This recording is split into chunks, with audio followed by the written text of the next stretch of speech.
Yellow Jackets won the toss and received to begin the game. Buccaneers will kick. Finish the yard off. So it's good when it's filmed off his phone. Well, he got all the stuff and he graded it all out and made it the shape that the yard will be in. Right.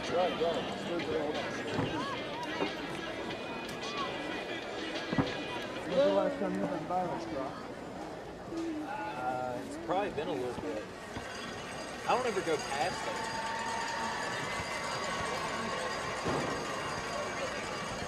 When I get off work, who won the toss? I don't never even watch. They did. They did? Yeah, they won the ball.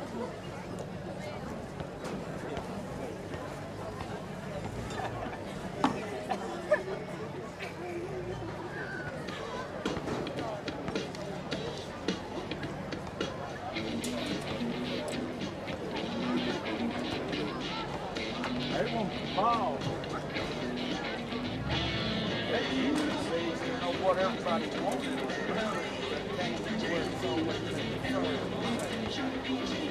That means you get to choose whatever you want coming up after that. First, second half.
Good evening, ladies and gentlemen. On behalf of our school board president, David Hood Burris, principal and headmaster Phil Junkins, and the board of directors, welcome to Bowling Green School and W.E. Buckhallen Stadium for tonight's varsity action between the visiting Oak Forest Yellow Jackets and our old Bowling Green Buccaneers.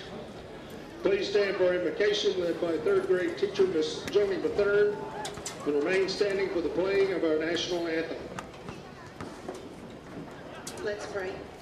Dear Heavenly Father, we just thank you so much for tonight. Father, we thank you for this beautiful weather, and we thank you for this great game of football. Father, we thank you for our friends from Oak Forest Academy, and I ask that you be with them and all of the Buccaneer fans as we travel home tonight. Father, I thank you for every senior that's represented on both teams tonight. Father, I pray that they will end strong this chapter, and that their new chapter in their life, that they will seek you with everything they have, and that you will lead them on to be great men and women. Father, I thank you for our football players, our cheerleaders, our dance team. Father, I pray for our coaches, our refs tonight. I ask for protection over all of them. I ask for Christ-like attitudes, and that, Father, I pray that everything we say and do tonight will glorify you. Father, we thank you most of all for your Son. It is because of him we have the great gift of eternal life. And Father, you get all honor and glory for that. Father, I ask that you just be with us tonight. In Jesus' precious name, amen.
Not yet. Hold on one second. Give me 1 second.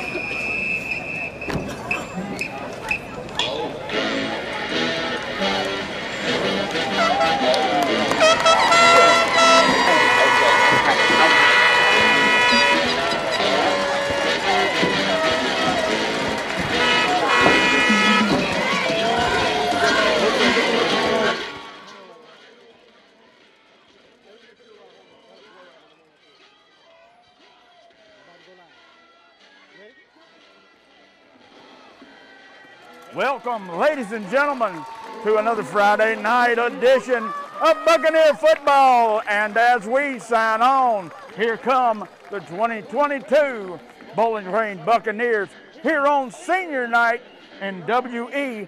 Buck Helen Stadium. Major, we had the senior night festivities presentation before the game. The seniors acted as a group, as captains tonight. A lot of people in attendance because of senior night, but then a lot of people would be in attendance anyway because it's Oak Forest. Yes, sir. Oak Forest is a rival, longtime rival of Bowling Green. A lot of these kids are related to people that are from there. A lot of people. You act like you speak from experience. Yeah, I do speak from experience. I'm related to half the team, but you know, and that's part of it. It's like it's a family reunion almost. You get to see your kinfolk that you hadn't seen in a while. It's been, you know, you meet up with them a couple times a year, and this is the meeting. And you want to make sure that if you're at the family Thanksgiving, you win the touch football game. Am I right? Exactly. A lot of street credit on this one, and Bullseye Brock puts his foot into it down to the 16-yard line. Williams attempts to make a tackle right there. Finally brought down by Russell Wilson, almost at midfield there. Mage, heck of a good kickoff return. That's going to give Oak Forest the ball on the Buccaneers side of the 50, 48-yard line or so. Well, obviously, that's a pretty good returner right there. He even had to kind of drop back a little bit to catch that ball, not necessarily in the air, but he had to reposition himself, so it wasn't a clean pickup, and he was able to pick it up and get yards, so we need to definitely look out for number 3 tonight. Probably won't be the last time you'll hear from him. Now, there's a quarterback to keep your eye on for Oak Forest. As the big tailback takes it over the right side and picks up about 8 yards on first down. Hey, it's like now, last week in Presbyterian, we're playing against an offense totally different than ours. We're playing against our twins tonight, right? Yeah. Our twin. They're running the same wing T formation, very similar, exactly what Bowling Green runs. Of course, Coach Phil Junkins is originally a Bowling Green guy, but he was at Oak Forest for a while. I'm sure he might even left his mark there. And he was at Oak Forest for 7 years. His son was a standout player at Oak Forest. Yes, sir. Jacob Junkins. And he is hit hard in the backfield by Engine Joe. Hey, Engine Joe meets him in the backfield. Major, ever since about game 2, Josiah Miller has been placed on offense only so as to make full use of his abilities on offense. Now, I heard Coach Phil say behind closed doors this week, it's time for Josiah to go back both ways. He's in good enough shape. It's the end of the year. Put him in there. And he doesn't have to take up all the handoffs on the offense. And we're stretching the play out. And he is brought down by Russell Wilson for a loss. Oh my goodness. Russell Wilson with a fantastic tackle out in the open field. The big gun does a great job of pushing him out. Stretching out the play, right? And then allowing that defensive back to make that play. I want you to notice who the defensive end is on that side, and it is Josiah Miller. Josiah Miller. You know, he's an interior linebacker in his previous play with the Bucs. Now he's on the outside forcing these guys to punt after they had such a great field position. Ooh, ugly punt. Hits the cart path. they're going to get that down at the 2 or 3 yard line. Ugly punt, but as as we've seen all year. But top spin on the punt. I was hoping that he was in the end zone when he touched the doggone ball. That's just a good job by the punt coverage team of Oak Forest right there. You got to tip your hat to them. I was going to say this too. Putting Miller out there on the outside, it is I might be wrong about this. It is a rule in football. The further you are away from the center of the play, you're not going to take as much damage. You're just not. Oh, yeah, absolutely. So it's definitely better. Well, we see Dre Killingsworth this year. You'd think middle linebacker to be in on every play. Dre Killingsworth's an end. He's in on every play. Yep. Offense for the Bucs set up in the shadow of their own goalposts. And he's able to get a few yards right there.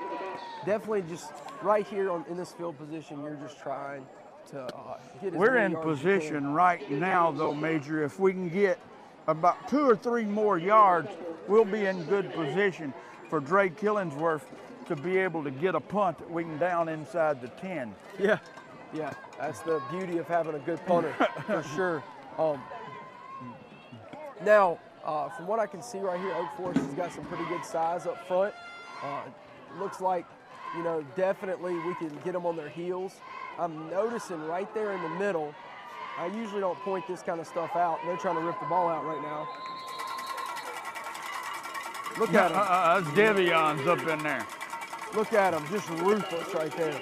Engine Joe just absolutely carrying the entire Oak Forest roster. Oh, yeah. And he's, he is a force to be reckoned with. He's the type person that they write tall tales about.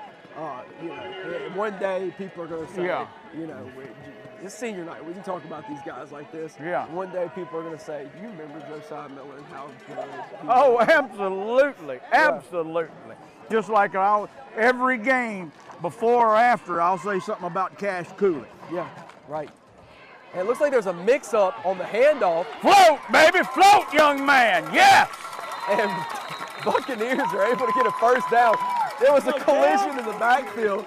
Diamond Devion Bickham. All you got to do is get the kid, even if it wasn't the prettiest handoff in the world, just get him the ball. Well, I'm going to say this. Maddox did a great job of just giving him the ball. Hey, it was not the way it was designed, and a lot of times somebody that cannot improvise on the fly will kneel, eat it, whatever. Hey, at that point, it's backyard football. Right. Devion Bickham was the first down.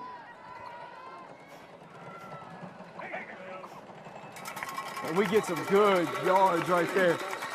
Another blow to the gut right there up the middle. And look, their defensive line coach has got to be sending in the message. I thought I told y'all to look out for 7. Yeah. Well, everybody knows whenever you pull up to watch out for 7. Okay, and I'm not, I was going to point this out earlier, and I don't mean to, but I can tell that their D-line's kind of playing on their heels a little bit, so maybe we'll be able to get a push against them tonight. All right, here we go. Coward around the edge, and he is, that looked like it could have been a face mask. He's going to get forward progress right there. But, that was a pretty, and look, people are going to face mask somebody like Colin Coward because he's so hard to bring down. And I said it in the first broadcast that I was ever on Buck Vision against Presbyterian. You make mistakes when you're getting beat. Yeah. When you're getting beat by, when you're not doing your and job. when you're frustrated. And when you're frustrated, exactly. Buccaneers able to get a little closer to that first down marker. 3rd and about 1.5. I'm going to say 3rd and 2 at least. And Miller gets it around the edge. Big Joe. Run with it, son. We're watching for flags. Float, young man. No Float. flags on the field. Miller is able to get a first down plus some. And a high five from the head coach. Hey, that's a statement right there. Hey, let's let this be our statement drive, right? This is the first drive of the game. Started on the 2, 1, whatever. Look, I've been on some days you're the hammer, some days you're the nail. I've been the nail before, and you can tell in the first series if you're going to be the nail for the night. And right now, that's what it looks like as far as the front is concerned. And the ball is handed around the edge to Cowart. He might get a yard of credit right there. Now that play was the one that was your favorite play last week, and earlier in this drive, that play worked for about 5 yards. That was the one where forward progress was given, and 54, Brody Estaves out front blocking. But like I've heard Coach Phil say, and any coach that'll tell the truth will tell you, it don't work every time. No, it's not going to work every time. And right after this play, I'm going to bring up a point. The arch motion, we handed up the middle. So I was going to say this. Now, Oak Forest might have the numbers that they might have a scout team that they use every week, or they might use their ones every week against their defense and offense. But if you're playing the same offense that you have installed at your school, you can go 1v1s and have a great week of practice. Oh, yeah. Yeah, not a whole lot of guesswork, that's for sure. A lot of familiarity with the style of offense. Familiarity, correct. All right, 3rd and about 7 here for the Buccaneers. Handed around the edge to Cowart. Woo! Cowart propels himself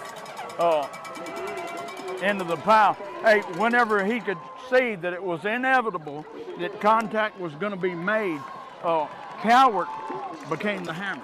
Yeah, he became the hammer. You know, Walter Payton used to be real good at that. Whenever contact is inevitable, then you say, I'm going to be the one forcing the action. Now, Drake Hillingsworth, his heels are at the 42. And he's able to get a really high punt off. And look, he's got a 5-yard line. At the 5-yard line. And you're going to fair catch that. But armchair quarterback here, literally, you could let that go and it might have rolled in the back of the end zone. Well, I mean, if he could gauge the flight, it was end over end, not a perfect spiral. High, end over end, you've got to think, hey. I'm at the 5. Yeah. With it end over end, it's going to do one of two things. Hit on the 5 and quickly go into the end zone, or hit on the 5 and back and bounce backwards for an Oak Forest bounce. Either way, catching it on the 5 is the wrong thing to do. Yeah. Hey, baseball, you got to be able to read the pitch, dog. You got to see the spin. You got to see the spin. I was watching the Guardians. Does Oak Forest have a baseball program, though? I don't know. Well, I was watching the Yankees and the Guardians today. I wanted to call them the Indians. And they, you know, you're seeing guys, they say the average fastball in Major League Baseball right now is 95 miles an hour. There's guys throwing breaking balls at 90 miles an hour. Yeah. You got to be able to read the spin. It's a lot faster than what a punt's coming at you. And by the way, the final of today's game was Guardians 4, Yankees 2. Wow, that was extra innings, man. Yes, extra innings. A great brand of baseball.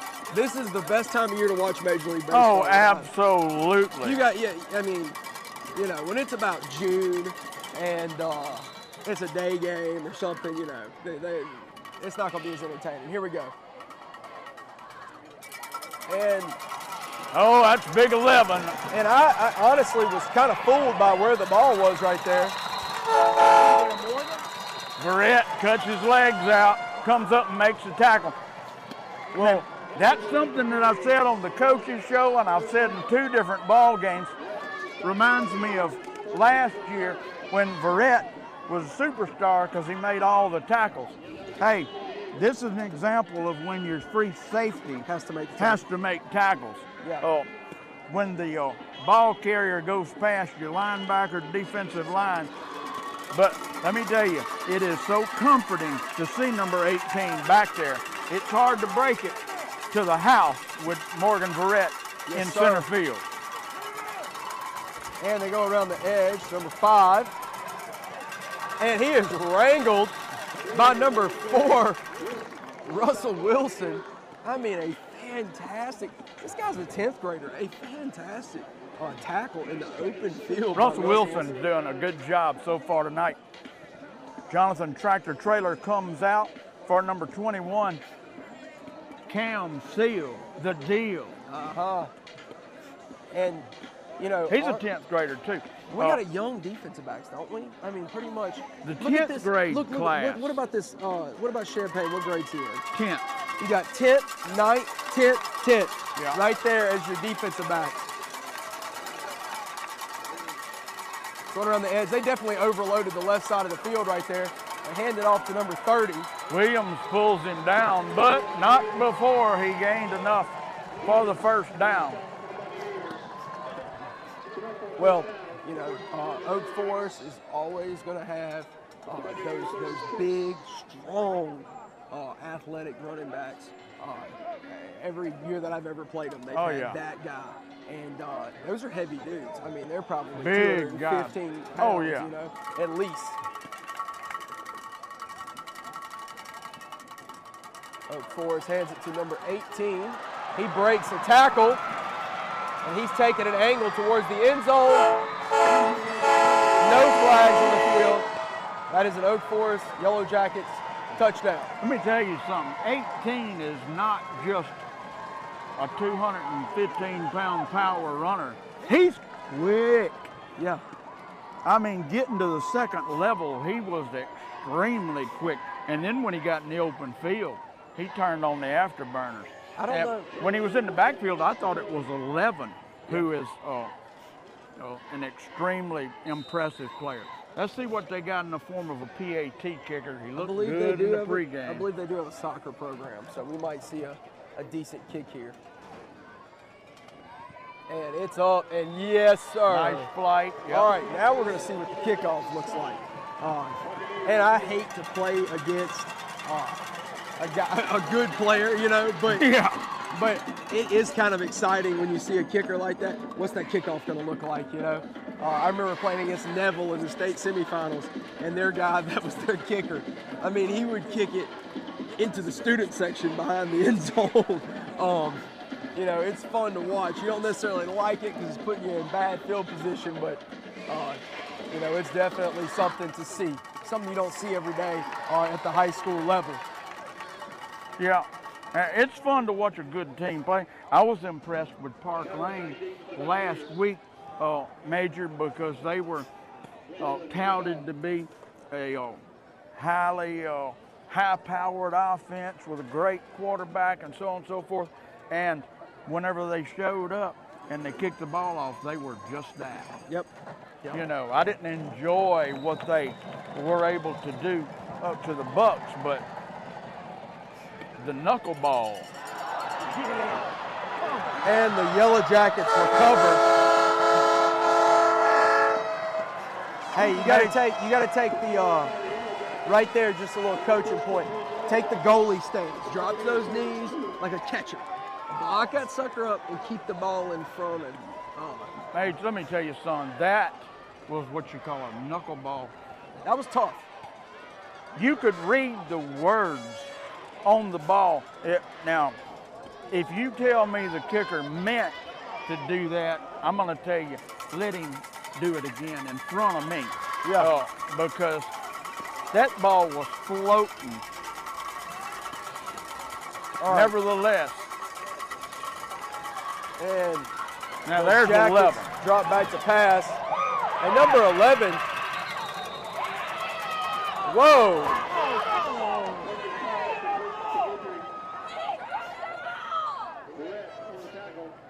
Now, all right, we got to see what. Now, again, Verrett comes up, cuts the legs out from under him. 11 knew that he was going to go low on him, tried to go over Verrett, hit the ground. The ball may have shook loose. I'm not sure what the foul is, Mage. okay, I'm thinking they're calling personal foul against Bowling Green. Okay,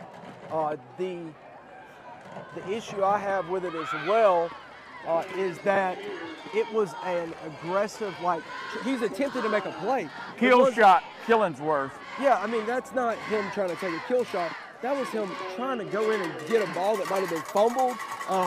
You know, I mean, it's instinct. But I guess they still, for safety reasons, have to make the call. That's the only thing I can think of. All right, here we go. Buccaneers able to stop them at the 10-yard line. Push them back. Big gun, 77, Bryce Graham, and Engine Joe. And look who comes up off the bottom of that pile, Cale McDaniel, number 58. Hey, I felt flattered that in the senior presentation as part of Josiah Miller's biography that the players have to write what they want said. He introduced himself as Engine Joe. I like that. I definitely like that. It's a great name for him. All right, here we go. In the wing T formation. And they go with the no play call. Trying to get the Buccaneers to jump, and they do just that. That's a 5-yard run, having to do a 5-yard run. Yeah. You know, it's going to give them better positions as far as the red zone's concerned, of course. You know, you got to be watching the ball. And when emotions are running high and the lights are on, you know, you sometimes disregard some of the coaching that you've had throughout the week. And you got to. Well, you're trying to get off the ball. Right, you are, especially with a hard punching team like this. All right, here we go. Around the edge to number 11, and there is a that flag. might be holding.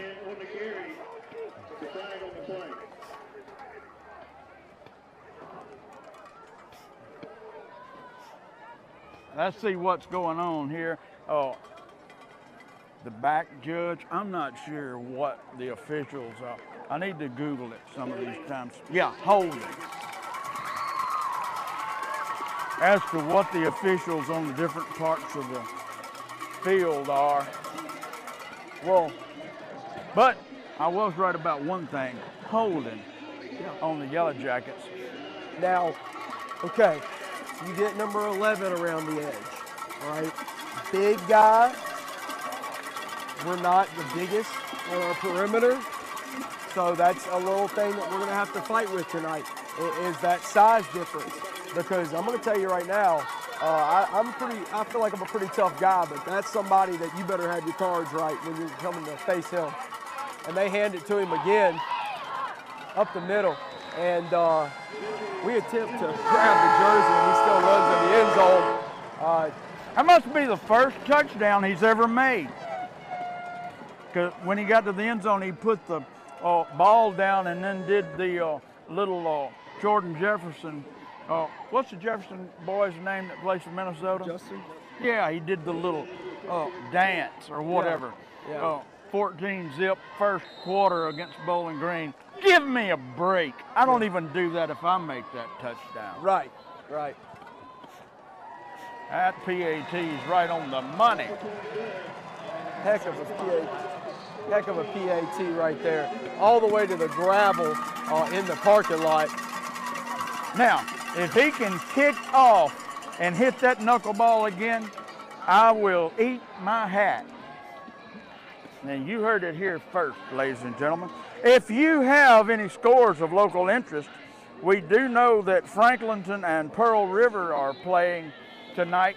That's going to pit Coach John Lambert, the longtime offensive coordinator / offensive line coach at Franklinton High, along with Coach Maddox.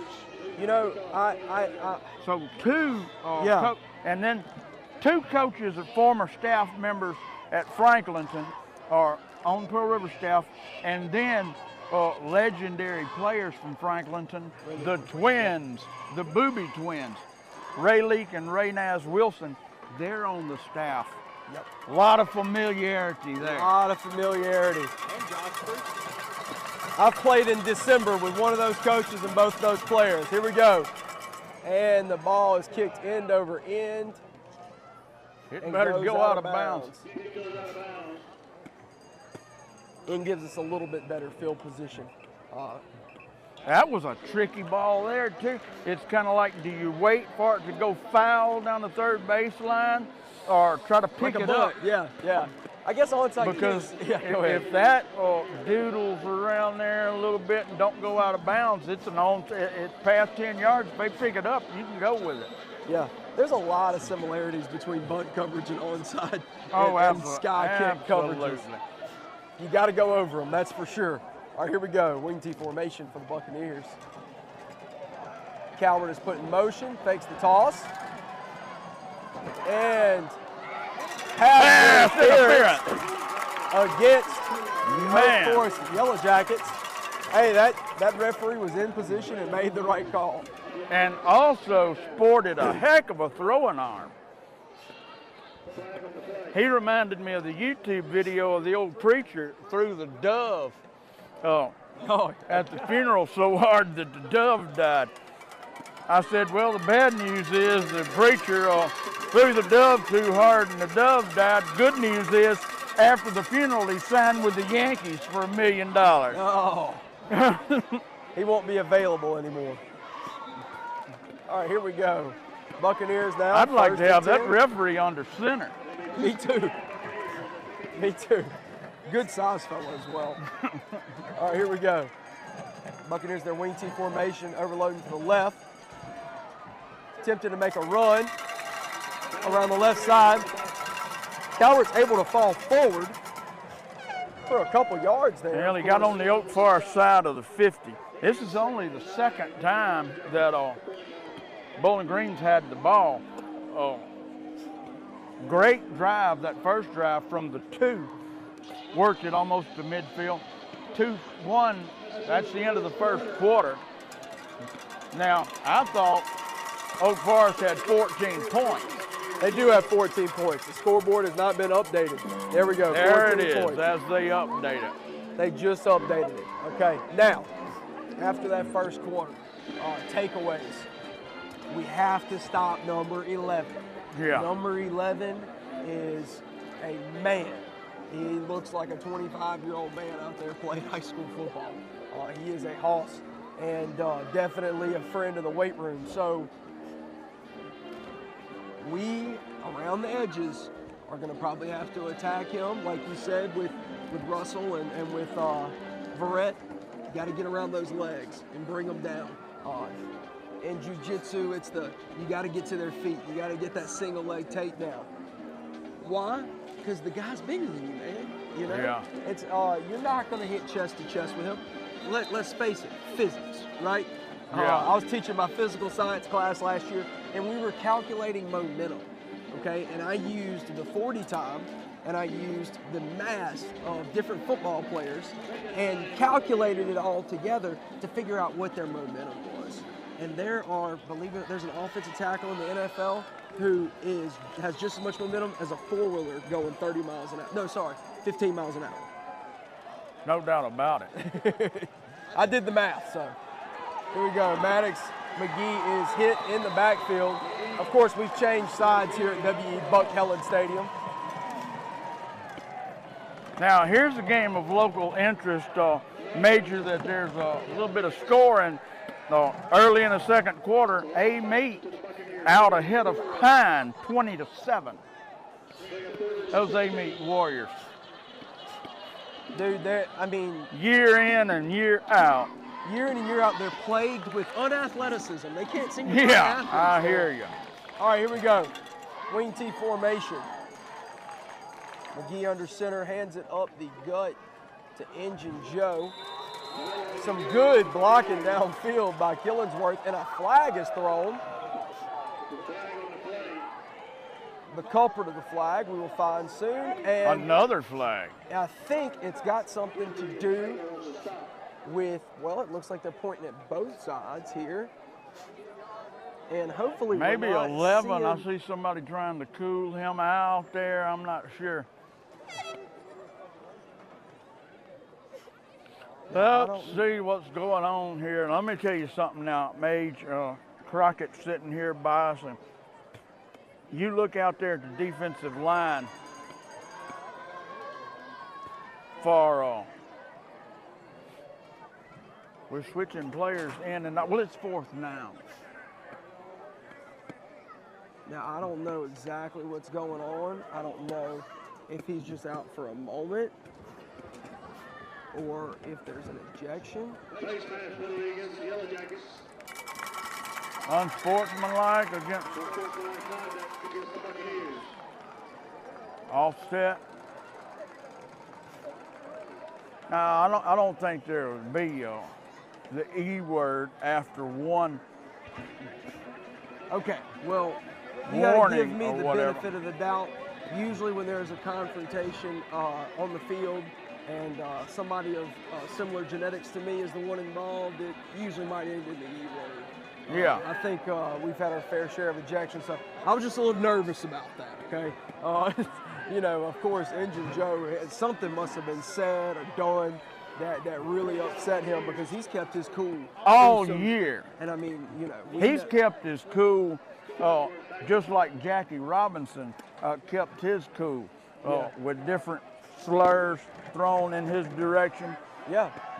But So something let me serious tell you must have something. happened. Yeah. Well, the face mask was called on 11, so that's enough to set a man off. Right. Depending on what the face mask call was, Well, I or mean- how the face mask was delivered right there. And like physiologically speaking, when you see hands in your face as a human being, that's a threat. Yeah. You know, that is a threat when somebody puts their hands in your face. So there's no telling the mental processes that go on when a hand is in your face. So he might have just, I mean, that can happen. It's just like when you get hit in the face with a ball or hit your head, bump your head on something. It's, you know, your body's like, I'm in trouble right now. Maybe I need to respond, whatever, you know. Well, face mask, there's several different ways you can face mask a man. You can stand there and I can grab your face mask, much like a coach might do, or I might take and just torque that baby. Yep, a little neck crank action. All right, High punt is point. high up. And It takes a back takes an spin. Oak Forest bounce. It takes a backwards bounce to the to the Buccaneer 36-yard line is where they're marking it, or either right on the 35. Right on the 35-yard line is where they will mark. Well, that's another one that was end over end over end in its flight, and if the ball makes another half revolution, it kicks forward. Right, right. And that puts you down about the 10. But kick backwards, that's what we were talking about when the young man fair caught it at the 5 earlier. Oak Forest back on offense, 35-yard line. 14-0, Oak Forest leads this one. Handed around the edge to number 18.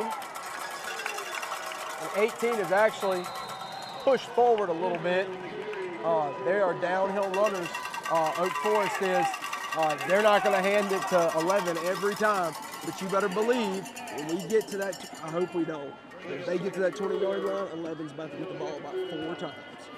Well, a nice matchup to watch on this particular series. Engine Joe is playing the defensive end, and 11 is the face mask. Right. Culprit. Yep. Here we go.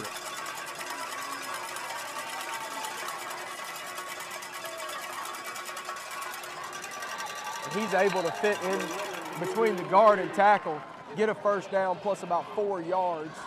I was going to say a little bit earlier, you know me well enough, and Buck Vision, thankfully, you can see. What's your opinion on those two guards, 73 and 70? That's a T-shirt, undoubtedly, hanging down to their knees. It looks like whenever you're in 6- and 7-year-old football and they issue you a jersey that was passed down from 11 and 12. Yeah, yeah. I wouldn't walk onto a field looking like that. I mean, you're already overweight. Oh, now. All right, here we go. Number 2 goes around the edge for the The only Yellow other Jackets. thing is if they had mustard stains on the shirt. Yeah. Well, I definitely would say that as a guy with not the longest legs in the world, you try to make your legs look as long as possible Yeah. to look more athletic for sure. Pull the pants up, put the shirt tail in. But you know, that was a trend for a little bit. The whole long undershirt. I remember that came. If you, defensive back, I guess, yeah. Jatavius Mingo or whatever his name was at LSU. Markevius Mingo, yeah. Here we go. They got two out wide to the left. And they hand it off to number 18 of the Oak Forest Yellow Jackets. Number 11 made a really key block on that play to help number 18. Look, I think it was like number 18 was kind of tied up where number 11 was, probably trying to follow his blocker. Then he busted off of that and then advanced for some more yards. That's following your lead blocker right there, 101. I think everybody on Bowling Green defense thought that the guy that had just hit 18 had made the tackle. Yeah, yeah. He was hiding. And then lost momentum going towards him. You know, I think Russell Wilson finally completes the tackle to continue a good night that he's having. I think about which he was probably a little shorter than 11, but I think about like Augie King, for instance. And then you had Lee Hunt behind him. You can hide Lee Hunt. I did jiu-jitsu with Lee Hunt. No disrespect to Lee Hunt, but he's a lot smaller than Augie, you know, and he can hide behind Augie in that big offensive line and be able to make plays like that. So football is about deception. Now, you know, you got to pull some magic tricks out, and that was definitely, you know, a good little drawn-up play right there for the Oak Forest Yellow Jackets. Had two out wide to the left, so they're probably coming around the edge on the left side or either going for a pass. 14-0, 9:14 left before halftime on senior night here at Buck Helen Stadium. Oak Forest Yellow Jackets lead the Bucs 14-0. And they are on the Buccaneer 25 right now.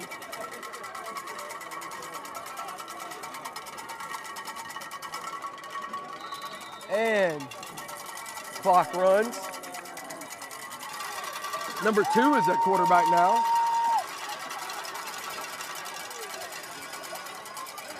Excuse me, number 2's been at quarterback. Yeah. I was thinking he was somebody else for just a moment.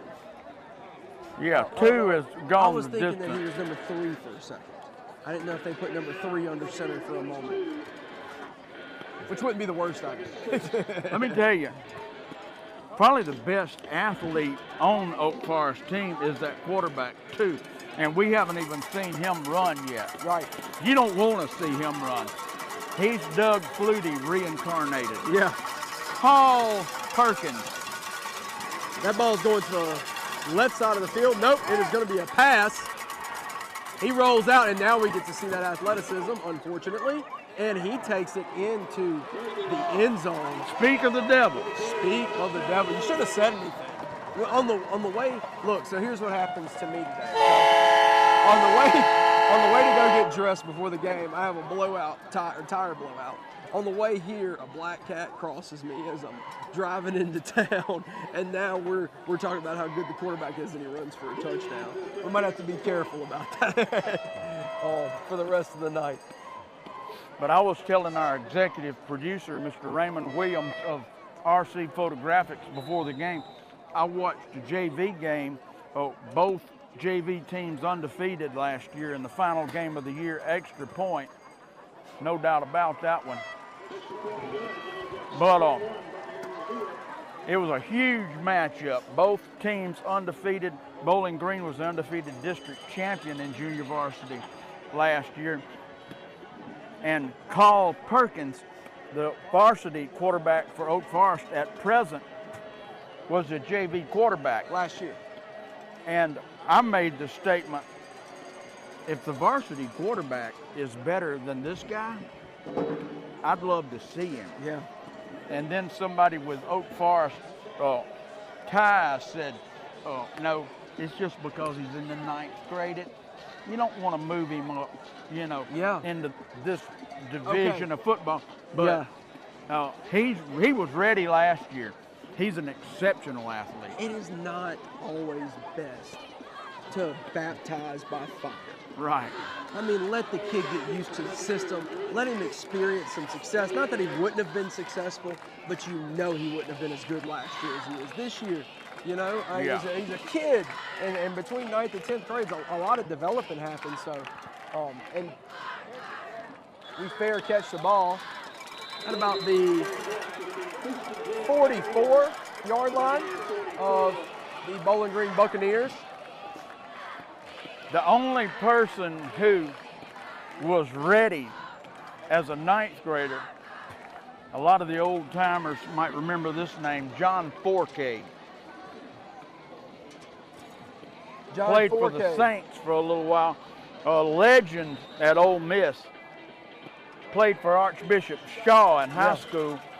He started for Archbishop Shaw as a 13-year-old 9th grader. See, I thought that was Abear that did that. No, That was 4K. Forkay. Thank you.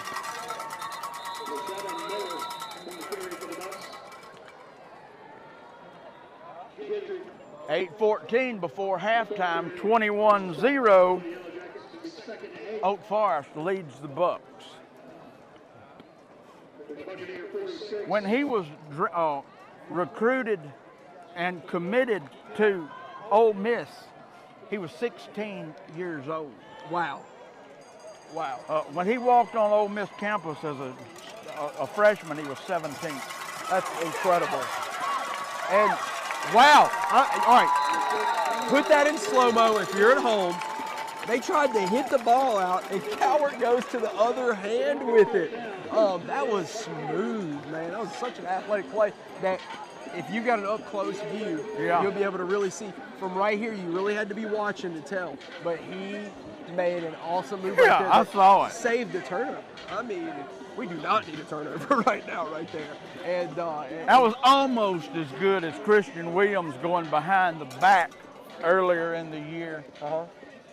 I don't know if you were at that game, but the ball almost came out. Christian Williams had it in the right hand. It almost came out, and he goes behind the back. Yes. Miller up the middle. Doing what Miller does. And he's still standing, by the way. Still standing. And, yeah, okay, so plays like what Cowart just did. Plays like what you're talking about with Williams. That is ball skills, right? That is ball skills. That's what I'm talking about with ball skills. You know, there is a design to football. People get paid millions of dollars a year because they are engineers of the game of football. But there's some points in the game when that player aspect kicks in. Oh, yeah. And that's where it kicks in right there. And that's why players get paid more than coaches at the highest level. All right, here we go. Around the edge is Cowart. Able to keep block. And Cowart brings it down to about the 14-yard line of the Oak Brody Forest Yellow Estave, Jackets. you might say, hey, Brody Estave took a heck of a lick on that play, but he is assigned to go out and take out, Occupy that defender. And he went out, big time contact, job accomplished.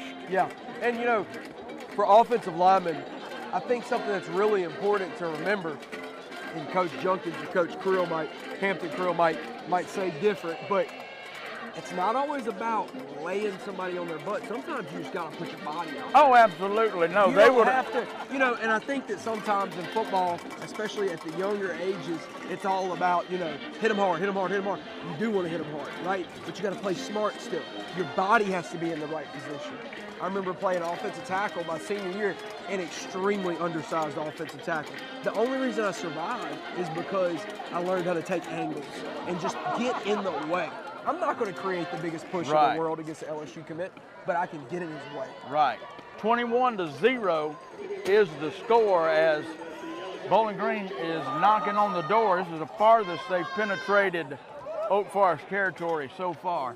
They have a first down on the 18-yard line. Again, 21-0 is the score, 6:26 left before halftime.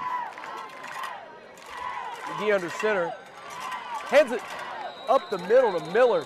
Wow, the fake to Williams. We almost should have handed it off. I thought Williams had the ball. Yeah, that was a fantastic fake.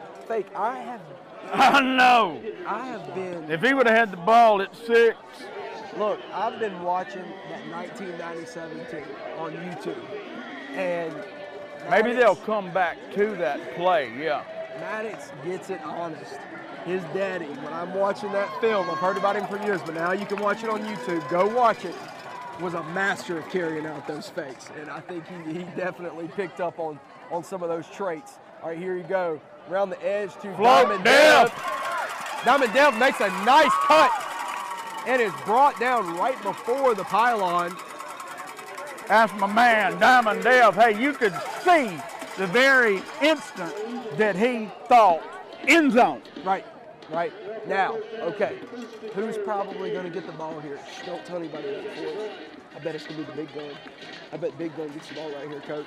Hey, they just called in the heavy package. You get that heavy package in there. We call it the meat package or jumbo package. That's Bryce Graham and Cale McDaniel, 58, in front of Josiah Miller. And the snap is dropped. And we got it.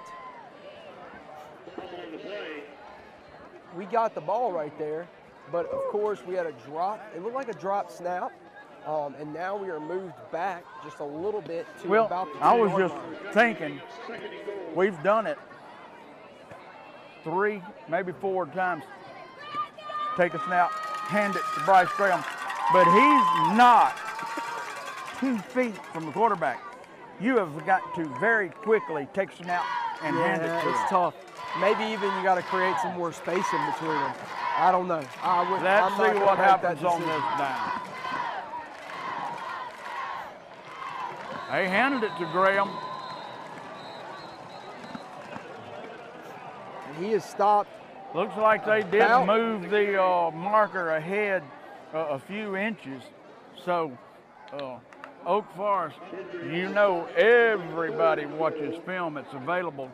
And whenever Bowling Green goes into that heavy package 3 or 4 times, I can't remember, Bryce Graham gets the ball, whatever. You know what I'm saying? I mean, I'm not trying to say it loud enough for Oak Forest to hear me. Right. And they were watching out for that. Here we go, Buccaneers under center. Toss to Miller, and Miller gets in the end zone. I was about to say, if Les Miles was calling plays, we'd have went back to the big gun. But thankfully, he's not. You got to mix it up when you're at the goal line. Because they're expecting a downhill play. Hey, take your time, hand it off to the guy, let him find a hole, and get in the end zone. It's only 2 yards. Yeah. I like that pitch back to Miller on occasion. He pick where he's going. PAT's up, and it's blocked. Now, what if Bullseye never got a chance to put that one through the upright? What if Miller right there doesn't have a hole up the middle? He's got a toss to him, so he's able to see the field. Yeah. He might could take it outside if he needed to. So I definitely like that call on 3rd down. Which, of course, if it would have failed, we would have said, I don't know about that one. You know, but now I'm on record as saying I like that little play on short yardage. It's not a deep pitch back into the offensive backfield where you're pitching it back 6 yards, and should somebody come free, you have the risk of giving up a lot of yardage. In that case, short yardage play, they're not pitching it back to Josiah 4 feet. Yeah. He's at full steam. Not a lot of risk in that pitch, but it gives him an opportunity to choose. And Keaton waves the Jolly Roger for the Buccaneers. And here we go. Bullseye Brock kicks it to the 25 of the Oak Forest Yellow Jackets. Tractor trailer. And Devion Bickham, he's just trying to he was trying to get away from the guy. These refs are watching too much NFL football and NFL refereeing. You are. That was not intentional. I mean, he straddled of him, and then he's trying to move himself. I, unfortunately, have to give some credibility to a statement Chris Bird made about 3 weeks ago. I'm afraid in 10 years, there won't be football. Flag football. Yeah, yeah. I mean, you know, and because right now, and here's the thing about it. And let's get it. Let's go there right now. Movies, TV shows, they're getting soft. yeah, We're making everything too soft. And right there, that was not intentional, man. No. It's not intentional. I do not agree with that call at all. All right, here we go.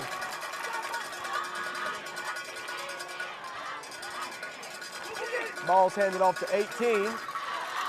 And it looks like he actually was kind of knocked down by Killingsworth there, attacking the blocker around the edge. well, Coach Junkins said, very profound statement on the Coach Phil Junkins show when he was introducing and talking about Maverick a little bit. Destroyed knee, but he said, but this is the game that we choose. Yeah. It's a warrior sport. Right, right. There's the chance that you'll have your knee destroyed. Right. That, what Devion did, is no threat to anybody. Yep. Give me Not at a all. break. Not at all. Third down now, coming for the Yellow Jackets. And two refs threw a flag. Let's go, It wasn't just the defense! opinion of one maverick ref. Right. Let's go! Chance to get off the field here, defense. Way to watch. They're trying to pull them off. Yep. Way to hold your water, defense. Let's go! 13 seconds left. All right, they got a receiver out wide to the right.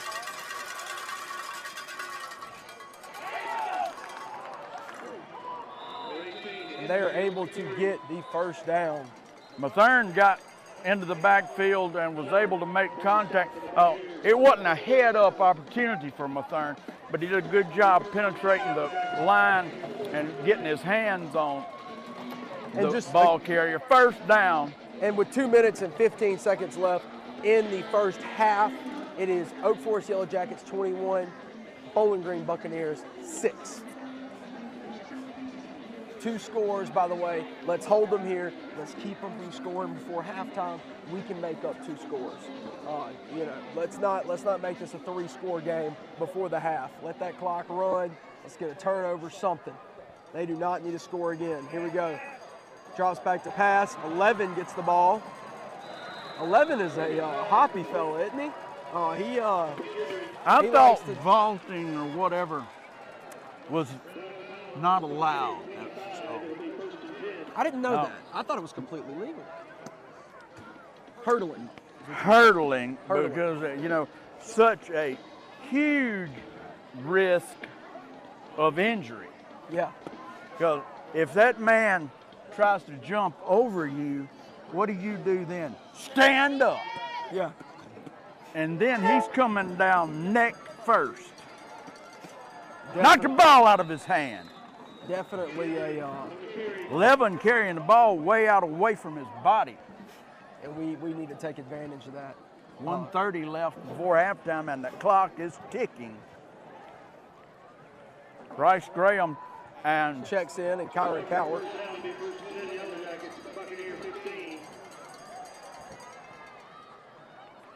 L.J. Jenkins, Meadowlark,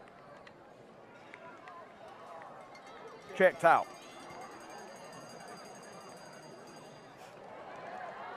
Don't give them nothing easy, guys. Okay. So they're able to get a decent little gain right there, a gain of about 7-8 yards on a play between the guard and tackle. I need to watch a little more closely their offensive line and how they're blocking, just to kind of get a better idea of what plays are being ran.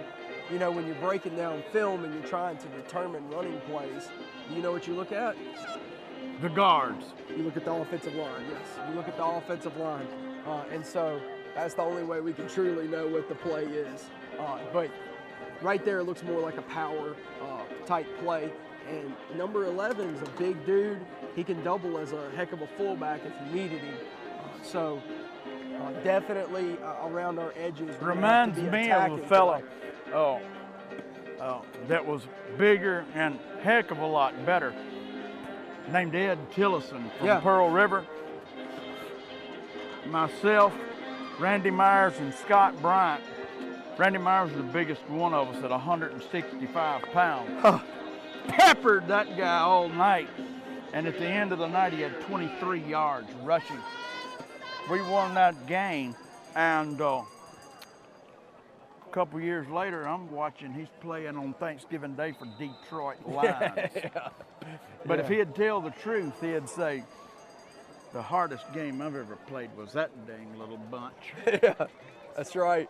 All right, here we go. 11 gets it around the edge, and he's able to take it in to the end zone.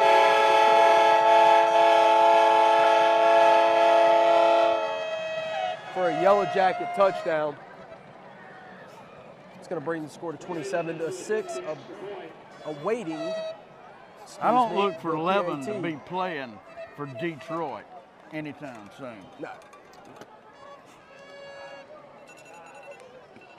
21-6 was the score. That's going to make it 27 with the PAT.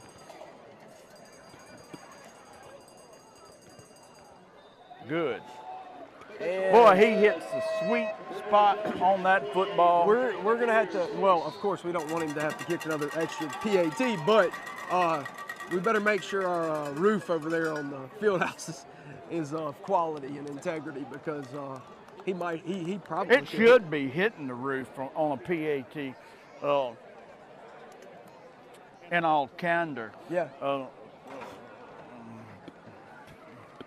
Russ Stafford, who was the kicker here, the old straight-on kicker in the mid-'80s, at the same time I was in high school at Franklinton. It hit that roof every time. Yeah. Yeah. I mean, that's not that long of a shot, and a high school. Old Russ Stafford, he's an old man now. I'm 54, so I'd put him at about 54. Yeah. But Russ, if anybody's listening and can tell him, you can say Mr. Positive talks about how you hit that roof every time. Yeah. It'll make him feel better. If anybody's at Heritage Manor anytime soon, tell old Russ. Tell him, yeah. Might have to interrupt the Bingo weekly game, bingo, Scrabble, dominoes. Yeah, for sure. 1 minute exactly before the halftime break. 28-6. Oak Forest has got to jump on us. They definitely do. We definitely have some adjustments to make. We need to make sure that we can keep this game a little tighter than what it is right now, because I do not want it to be at the pace that it was last week with Park Lane. A baseball score of local interest. Pearl River 7, Franklinton 5. That means a field goal and a safety. safety. Which is not 7-5. I call that a baseball score because you don't hear that score very often in football. It sounds about like a Franklinton baseball, Pearl River baseball score, a real one.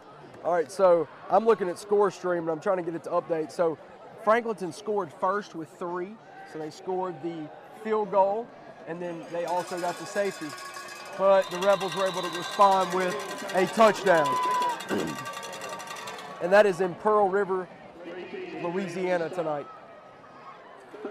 It's going to be a few weeks before Franklinton comes back home. Even for Fair Week, they're going to be off playing away. I think maybe we're playing Salmon. All right, here we go. Buccaneers handing around the edge to Diamond Deb, Devion Bickham. And first down and got out of bounds. two important points to make right there. Bickham got the first down and got out of bounds. Now, here's a little something to have in your playbook. I was talking about this week with a few coaches. Is that old jet sweep or that speed sweep? Yeah. If we can't necessarily just pound them off the tackles because they got number 18 and number 11 playing both ways. Good athletes. Let's put our bodies out there, spread the play out a little bit, and let's run a little jet sweep or something around the edge. And that's kind of what we did right there. Here we go. Buccaneers. McGee drops back for a pass to Killingsworth and just overthrows it.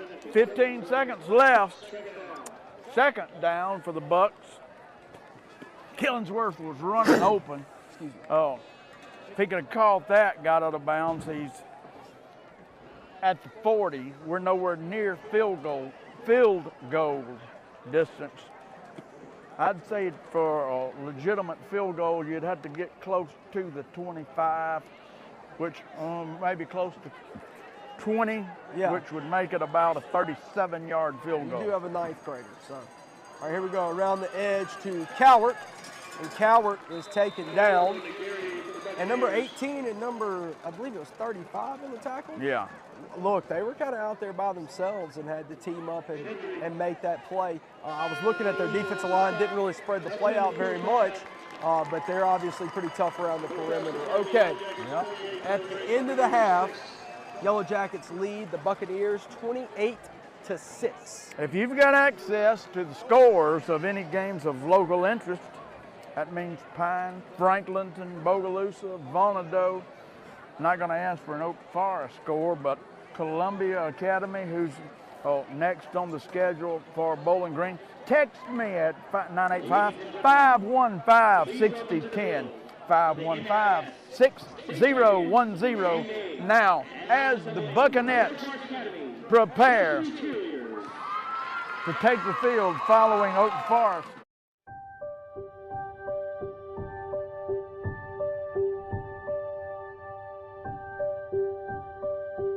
We are here at Silverleaf Boutique with Nikki. Glad that Nikki was able to come on and affiliate Silverleaf Boutique with Buck Vision as a sponsor. First of all, thank you, Nikki. And I have noticed in the whole Franklinton, Washington Parish area that you are very active in sponsoring several different activities and several different programs. And I just want to say thank you for doing that. And a beautiful store you have here. Tell us a little bit about Silverleaf Boutique. Well, I opened the store in 2016, and since then it's pretty much grown from a little bit of boutique clothes and shoes and jewelry to more gift and home items, and pretty much if you're a guy and you need a gift for your lady, you can come here. Absolutely. Well, that's the first thing Raymond and I talked about. I said, Raymond, this is where we need to come next birthday, Valentine's Day. Beautiful boutique, beautiful store, and a little bit of everything. And the candle selection, I can spend 30 minutes at a candle rack anywhere. The whole place smells wonderful. But we do thank you for coming on board as a Buck Vision sponsor. And we invite everyone to come down, take a look at Silverleaf Boutique. Thank you if you're a regular customer. If you've not been here, do yourself a favor. It's on Tanglewood Road, right behind Manning's Bookstore in Franklinton. Stop by, do Buck Vision a favor, visit our friend at Silverleaf Boutique.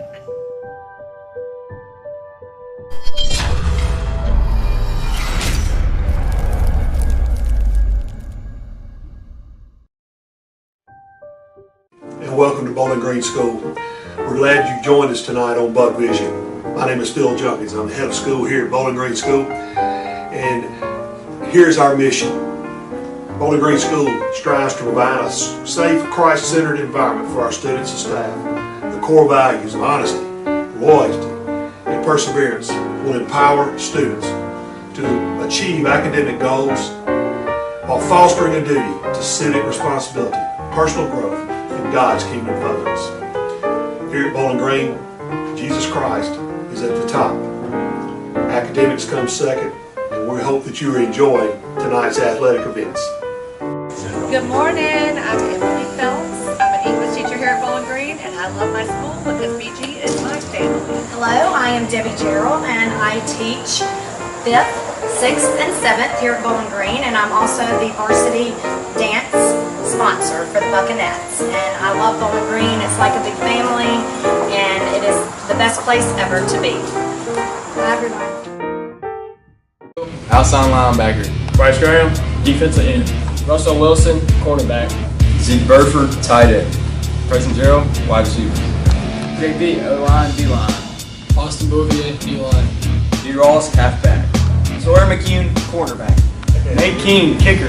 Debbie Bill, y'all mama favorite. Quarterback. Maddox McGee, linebacker. Jake Ryan III, offensive tackle. Brody Estave, offensive line. Tucker Pittman, the only Mexican on the team. Put that. Put that. Please put that. I am Maverick the Motor McKelvin, number 8. What did I say? Your position. I gotta say my position? Yeah.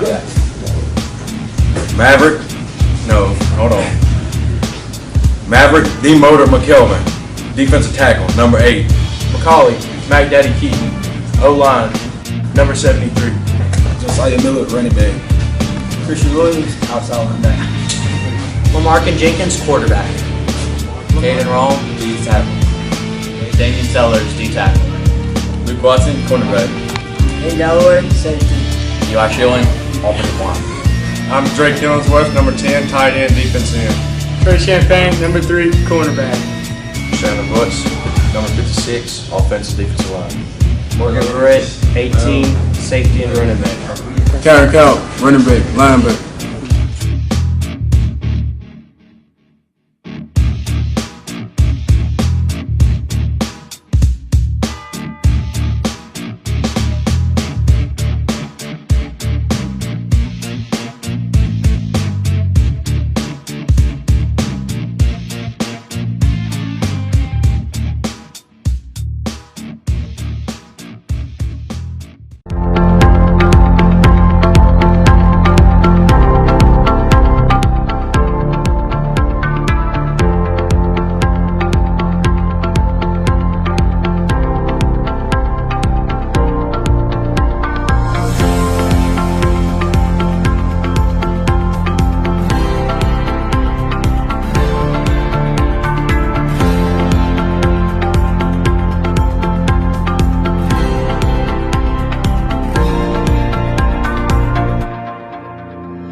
football was fun today, at least.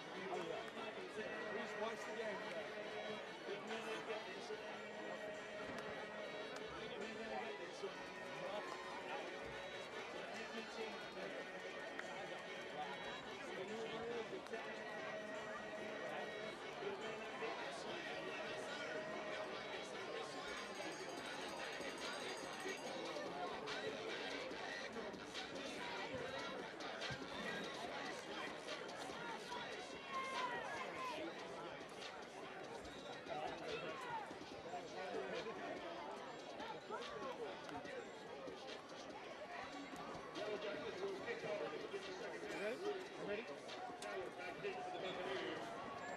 And we are back at W.E. Buck Helen Stadium on senior night here in Franklinton, Louisiana. The Oak Forest Yellow Jackets lead at halftime. Lead at halftime, 28-6.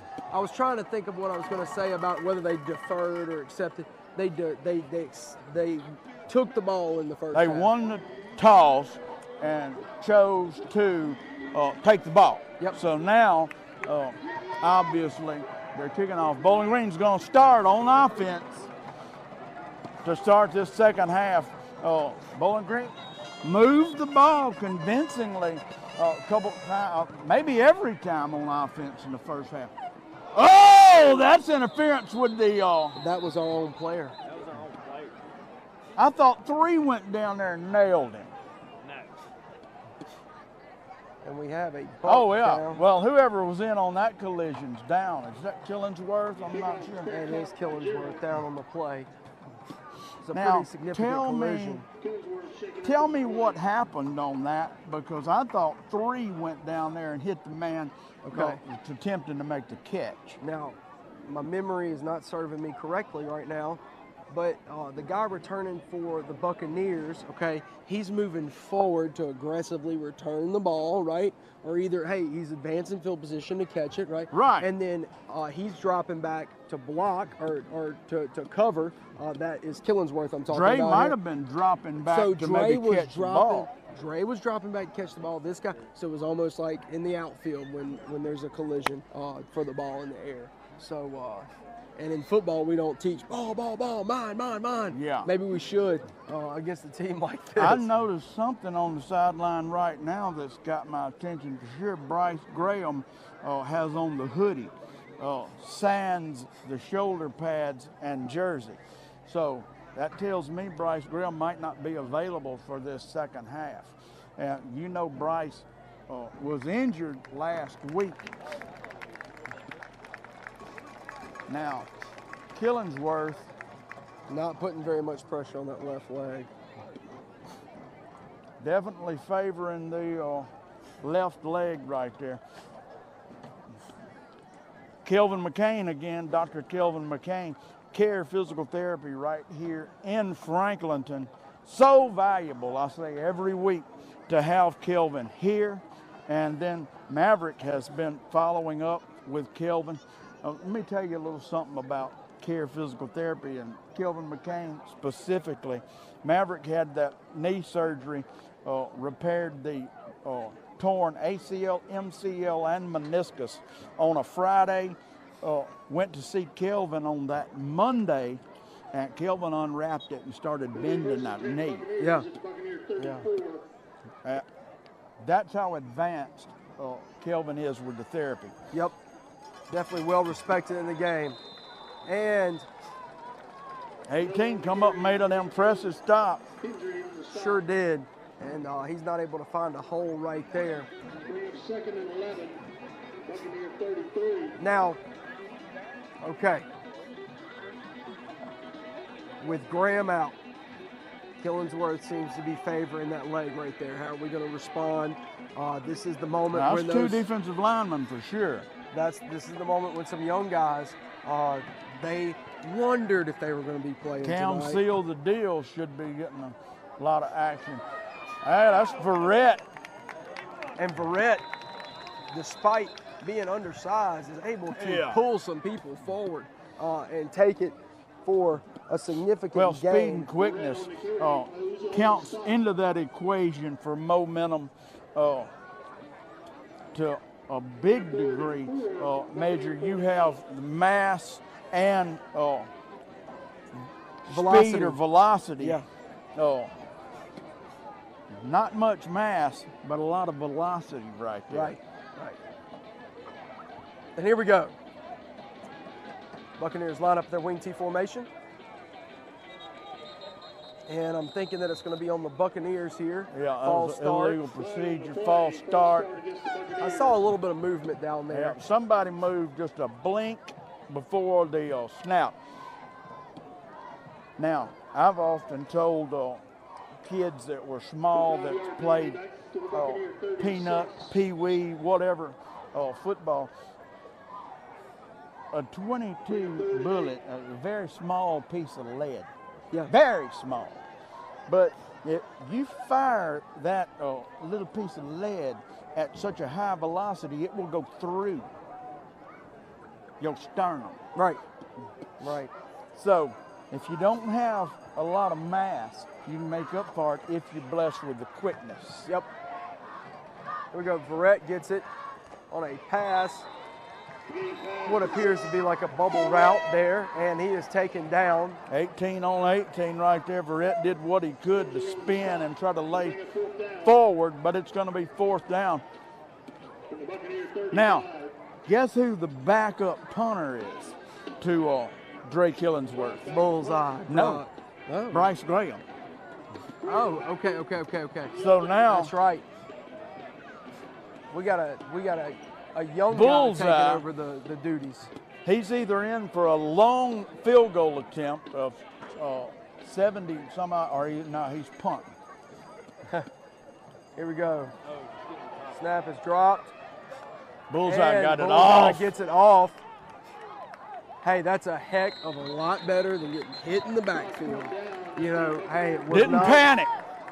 He didn't panic. And look, you want to talk about size difference. Those guys that were coming after him were twice his size, literally. So he did a good job of keeping his cool and getting that ball off. I've seen punter panic in NFL 100 times, 90 times out of 100 in that situation. Yep. Bullseye did a great job of putting the foot into it and getting it away. Yep, and that was not easy. I was looking for a roughing the kicker right there for just a second. I was looking for that because I saw him getting tangled up a little bit, but he ended up not going to the ground. Here we go. They're in the shotgun formation, fakes the handoff, and cuts around the edge. That's Carl Perkins. Don't call me Carl Perkins.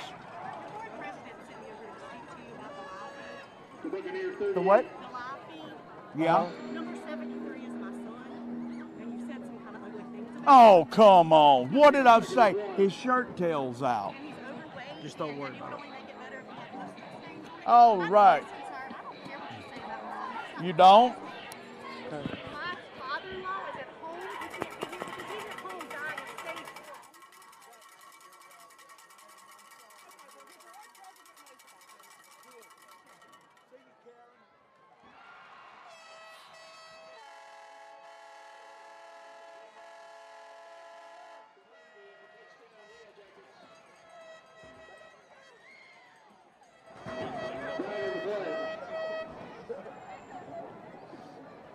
Oh, goodness gracious. Somebody has a complaint about something that was said about those two guys that has their shirt tails out on the field.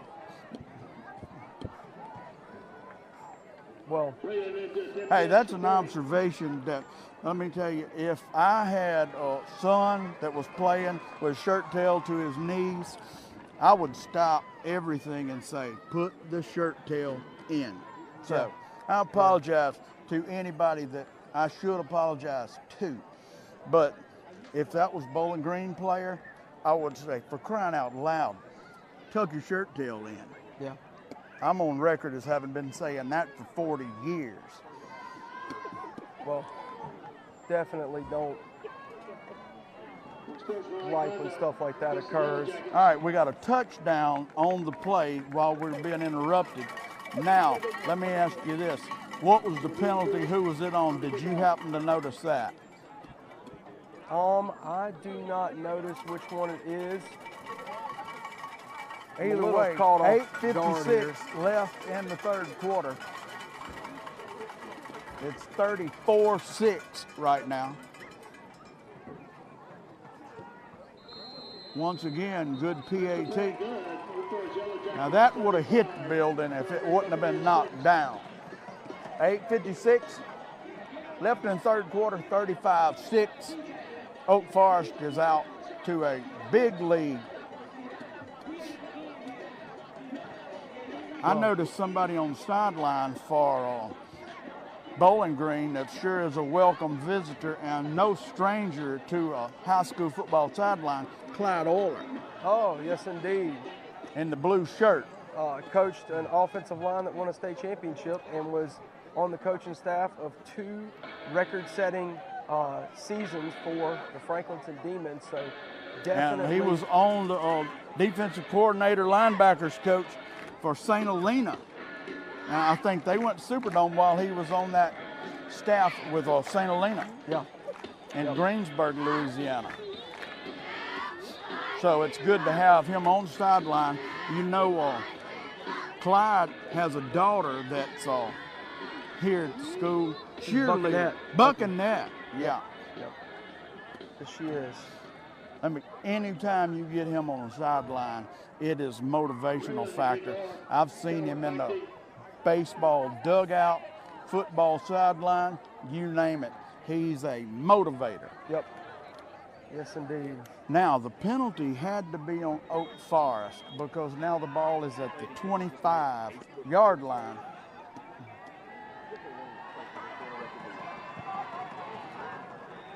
Nice little kickoff. Oh, what an Oak Forest bounce. And it goes out of bounds. Yep, out of bounds right there. That's big time trouble had it been in the field of play because it didn't have the momentum to go in the end zone. You would have been having to make a decision whether or not to pick it up at the 5-yard line.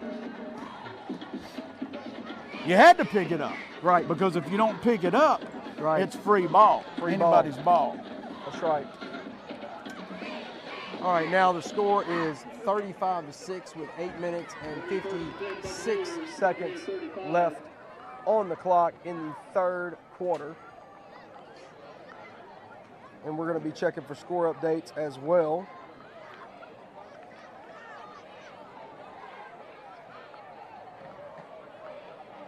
Now we have got to have, well, it says halftime, still 7-5, Franklinton and Pearl River. I'm not exactly sure if that. Do you guys, Crockett, Brady Smith, have any way to check and that score? I know at some point it was 7-5. Then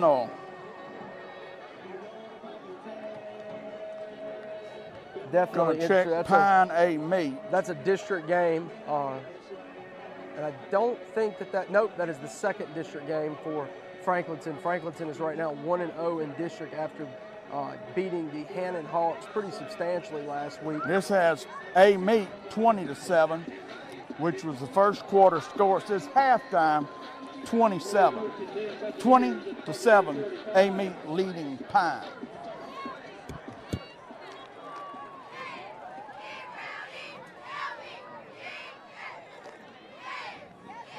Ball is handed up the middle to Miller. 7-5, Franklinton's on the 2-yard line. 7-5 is an accurate score. Thank you, Brady Smith, for that scoreboard update. Franklinton on the 2-yard line, knocking on the door, down by 2. Boy, talk about turning a program around. Yeah. Guy LeCompte, almost overnight. Yeah. I mean, it's his first year there. First 3 games or so, 4 games. But Franklinton's got a foothold as of late. A fantastic block right there by number 54, Brody Estave. Fantastic block if you're watching on Buck Vision. Coward's able to get a first down, but that was a textbook block by number 54, Brody Estave. When you are an offensive lineman, you get your name called, you're doing something right. Yeah, well, that's that play that we see time and time again where Cowart, all but one time tonight, has picked up positive yards. Estave gets out in front, and then Cowart does the rest with sheer athleticism. That time, he was about a yard out of bounds. I think Ken would have got called for a late hit had Cowart not flattened him. Oh! And the pass is dropped right in the hands. I believe that is number 12. Tucker. Pittman, yes. Tucker Pittman, Yeah. number 12. He had too much of an opportunity to think about it. Yep. When it takes that long to think about, sometimes Excuse me. nerves kick in. This is not your and, coat, is it? I think that was That's mine. That's mine right there over there. All right, here we go. 2nd and 10 for the Buccaneers with 7 minutes and 54 seconds left in the third quarter.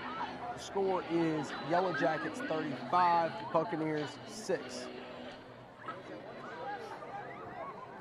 Again, Bowling Green moving the ball offensively. And Verrett gets it around the edge behind Estave. Too many Jackets there. Stretched out the play, was able to band together and make a tackle behind the line of scrimmage.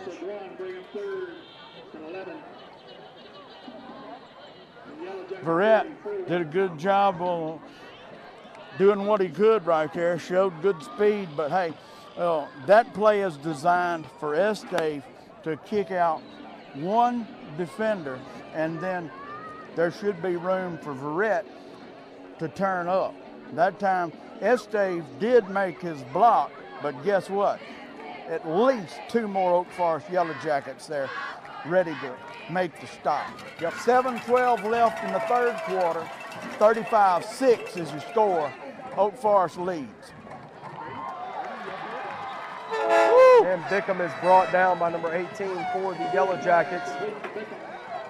Pass completed to Diamond Dev, but quick hit right into that kidney protector.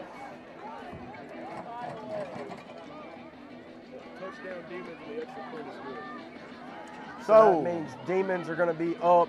It was just a 1-point, 2-point conversion, or went for one, 12-7. 12-7. So that 7-5 score all of a sudden, a little bit more familiar football type score. Yes. 12-7. 6:23 left and counting here before the end of the third quarter. 35-6. Fourth down and I'm thinking a timeout 11. being called. Yeah.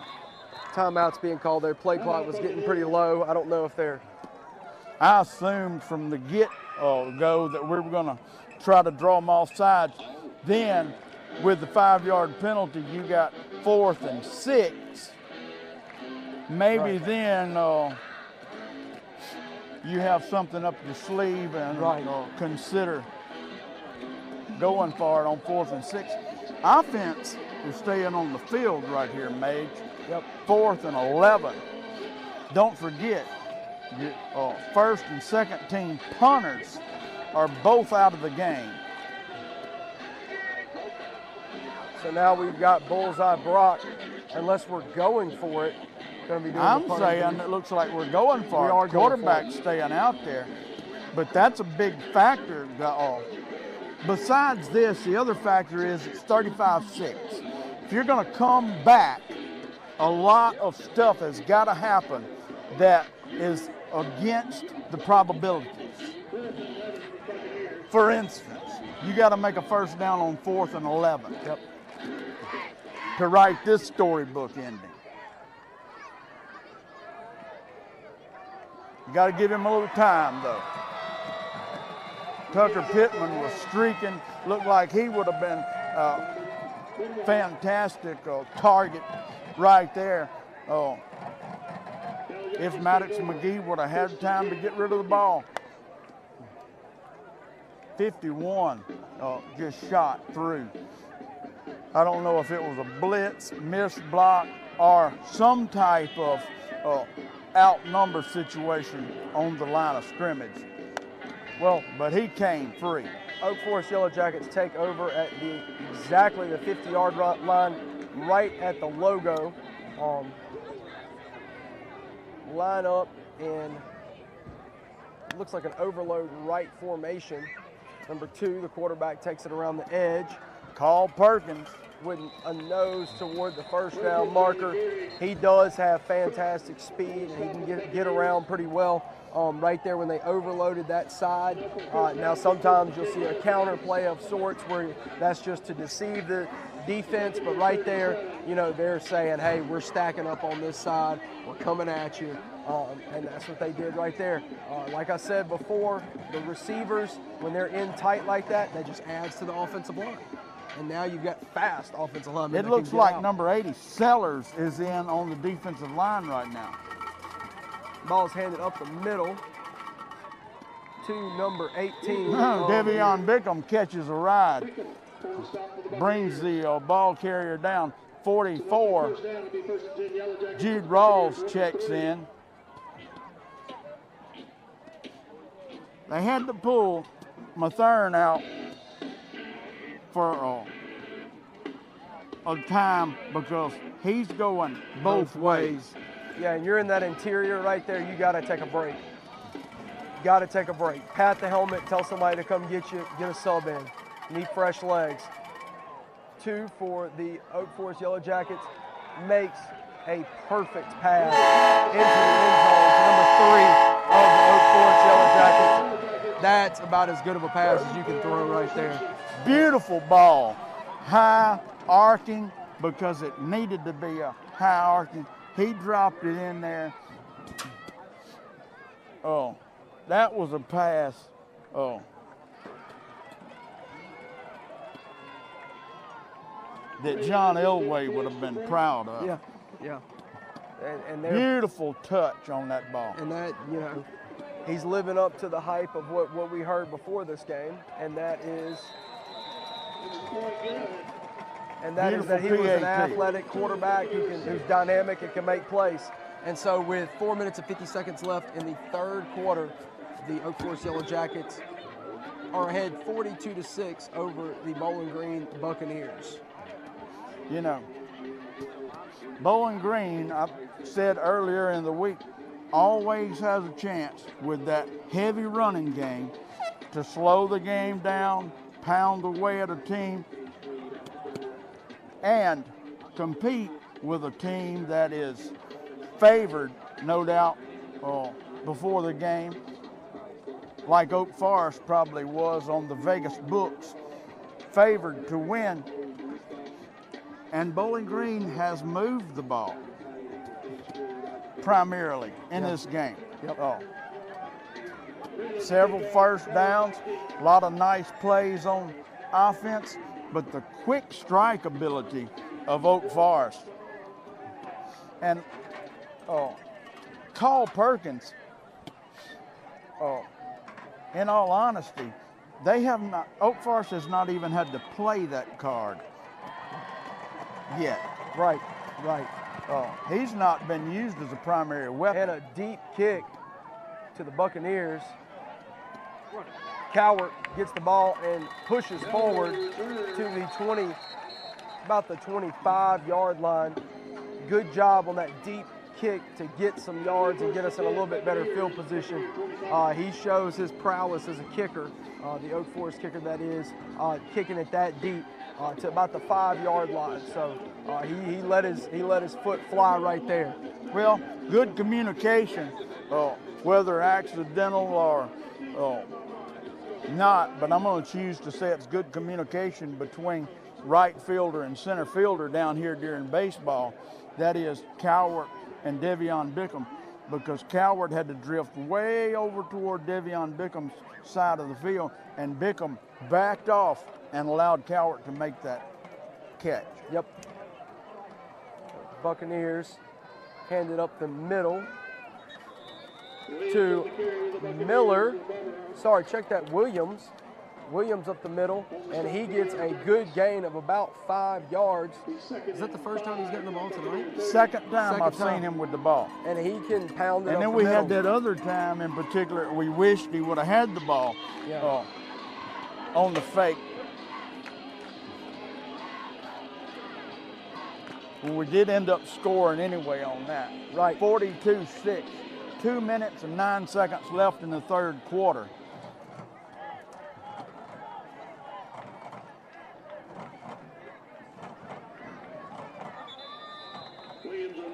Williams is nowhere to run.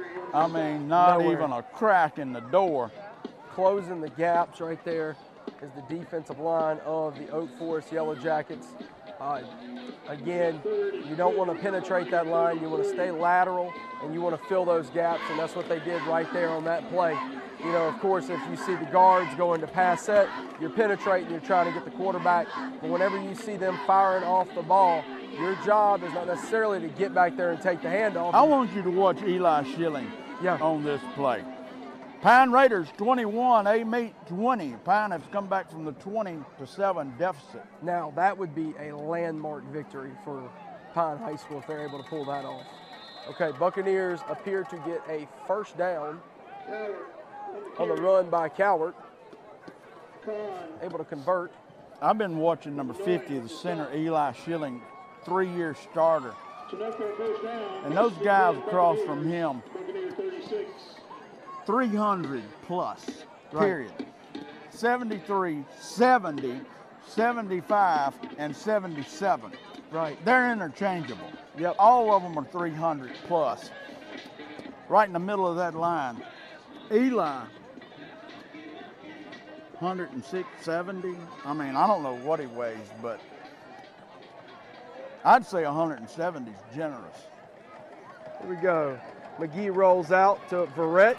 Verrett takes it upfield and refuses to go down. Takes a flock of jackets, a swarm of jackets to take him down. I couldn't think of the correct terminology for the Yellow Jackets. Verrett does a good job of catching that ball, moving upfield. And something I liked about the end of the run, when Verrett was spinning around and contact was made, he covered that ball with both hands, because at that time, that's when they start ripping that ball away from you. Yep. End of the third quarter. Bad guys are ahead in this one, 42-6. I thought that the Bucs would be able to expose the Oak Forest defense, considering that their first team cornerback is out for the season with the elbow. Yep. John Todd Thompson, your first cousin, destroyed the elbow just a couple days after Maverick destroyed the knee. Both of those out for the season. John Todd, good news is he's a sophomore. Lord willing, he's got 2 more years. Worked himself into the lineup as a starter for Oak Forest as a sophomore. Yeah. That's impressive. Right, especially with the team that we're looking at here tonight. I mean, Oak Forest has got 42 points and held Bowling Green to 6. That's a good MAIS team, period. We go Miller going around the edge. Good block by Williams. Miller is able to push forward and get some yards. Gets it to the Oak Forest 34-yard line for a good gain right there for Miller. Williams goes out and makes a good block right there. He's able to read that block, Miller that is, and find a hole and get some extra yards right there. And of course, he's hard to take down, so anybody that comes his way, they're gonna have a fight on their hands. Bucs first down at the 34-yard line of the Oak Forest Yellow Jackets. Ball is handed to Williams between the guard and tackle. He's able to get a few yards there. For about Dives 3 forward, 4 did what he yards. could right there. He got about 4 yards right there. So that's actually a good little gain right there for the Buccaneers. J.P. Brumfield out in front of him. I always name the offensive lineman, usually in the beginning of the first quarter. Somehow it slipped my mind. Eli Schilling is the anchor at center, 3-year starter, and he's flanked by 2 sophomores, J.P. Brumfield to his left and Brody Estave to his right. Then you got 2 seniors on either side at tackle. Oh, a big hole opens up for Josiah Miller. He makes a cut and takes it to the end zone. Touchdown, Bowling Green. Engine Joe Miller, number 7, right up the gut. And let me tell you, that middle opened up. I can tell you, Josiah Miller, if he saw the same thing I did, and of course, it's designed for him to run through. I couldn't believe the way that opened up. I bet Miller's eyes big as a 50-cent piece when he saw that, because he knew one thing: a defensive back's not going to stop me with a full head of steam. Right. Bullseye Brock puts it up. Bullseye! Good. And that brings the score to Oak Forest Yellow Jackets 42, Bowling Green Buccaneers 13 with 9 minutes, 51 seconds left in the game. Definitely good that we got a score right there to put on the board to make this score just look a little bit better. Of course, you know, we want to win the game, but let's try to make this look as respectable as we can. Let's try to put up another 2 touchdowns and at least leave here with some dignity on senior night, which, in all honesty, the way we play, the way Bowling Green plays, they always play with dignity. So, you know, I mean. Well, especially under this regime. With Coach Phil Junkins, Dean King, Hampton Creel, the rest of the gang here. You're going to conduct yourself and play to a certain level of conduct, and you see that in Bowling Green: win, lose, draw.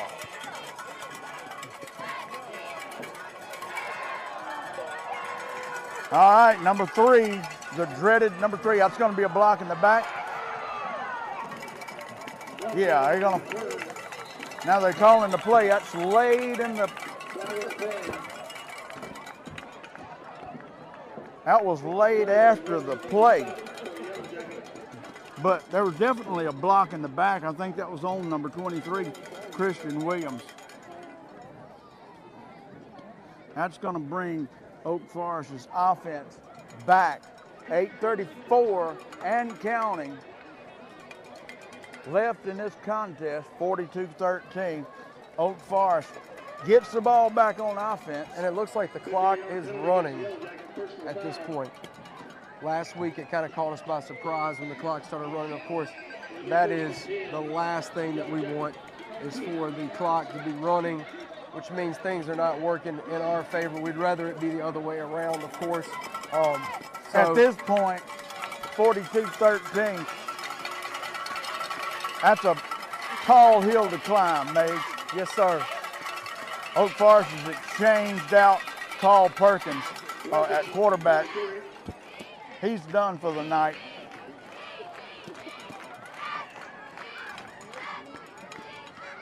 Carl Perkins on the sideline. Obviously, you don't want him to suffer injury or none of your very, very important starters in a 42-13 game. And also, you know, Bowling Green's thinking the same thing. Right.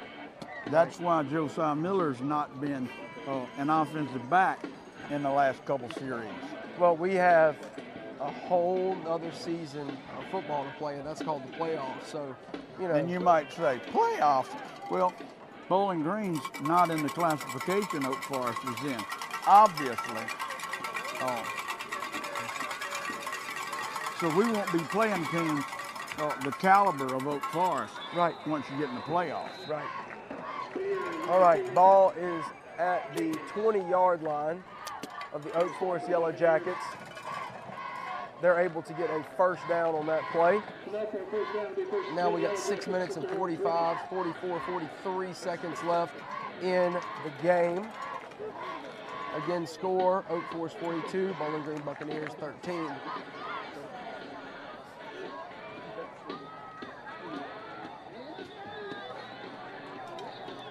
Number 80, Sellers, back in the game. Don't see a lot of action. Good-looking kid.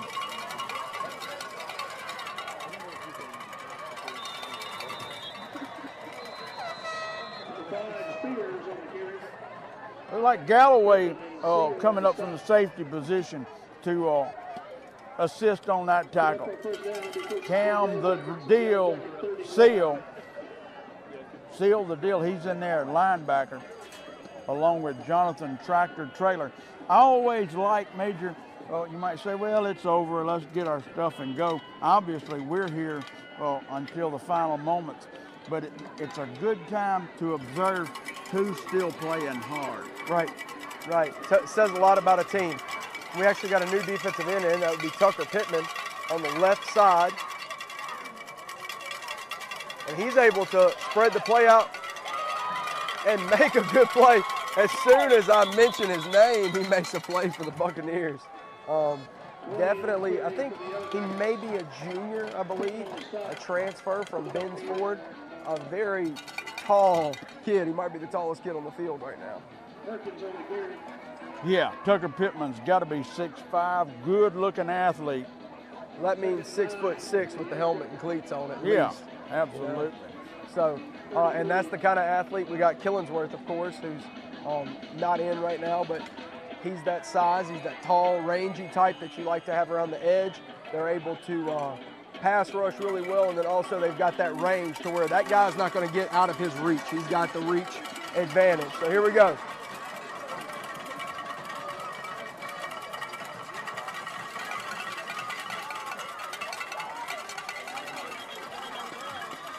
And nothing doing right there. Tractor Trailer along with L.J. Jenkins. And who's that getting up off the bottom of the pile? As it often is, Cale McDaniel, number 58, who was our Bill Arata Cedar Sword Player of the Week last week. Yep. We got to start thinking about Player of the Week, Player of the Game for this week. Chris Bird has already texted me his opinion, and I'm not going to tip my hand on that because the votes are concealed until counted. I'm going to have to look. I'm going to have to think about that one. He's going with somebody that's played hard the whole game. A flag is thrown. 24 right there, I think was his number, was a receiver out here on the right side of the quarterback. Got an early start right there. Okay, so it's going to be a false start against the Oak Forest Yellow Jackets. And there's 3 minutes and 20 seconds left in the game. Score 42-13. You had to be watching Jackets. close, but he got an eyelash of a head start right there. Yep. Well, and that's what that guy's there for, to monitor that. So doing his job for sure. All right, here we go. It looks like the Yellow Jackets are running a little bit different formation with this crew. They look like they're running more of like an I formation with 2 receivers to the right, 1 to the left.